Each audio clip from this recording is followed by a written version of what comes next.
Welcome to Luca and Miguel. Enjoy the video. In this video, I will explain how to use sketch dimension in Fusion 360. Understanding sketch dimensions is fundamental for any design work. They allow you to precisely control the size and placement of every element in your two-dimensional sketches. This precision is absolutely vital for creating models that are accurate and ready for manufacturing. By properly applying dimensions, you ensure your designs are robust and behave predictably as you make changes. Applying dimensions is straightforward once you know the tools.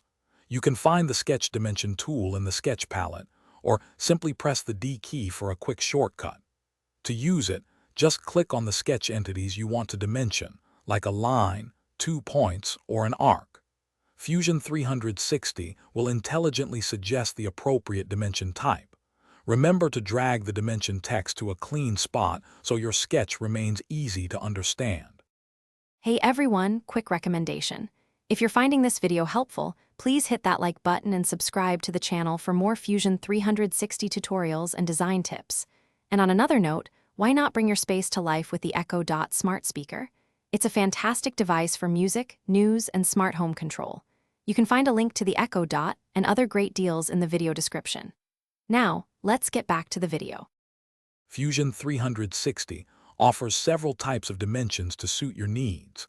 Linear dimensions are used for lengths, whether horizontal, vertical, or aligned to a specific angle. Angular dimensions are perfect for defining the precise angle between two intersecting lines. For circular features, you'll use radial dimensions to set the radius or diameter dimensions to specify the full width of circles and arcs, ensuring your curves are perfectly sized. It's important to distinguish between driving and driven dimensions. Driving dimensions are active controls. They directly change your sketch geometry when you modify their values. Driven dimensions, on the other hand, are purely informational. They show you a measurement but don't influence the sketch. You can easily switch a dimension between driving and driven by right-clicking on it and choosing the appropriate option, giving you flexibility in your design process. Thanks for watching and please subscribe. It's the best investment you'll ever make.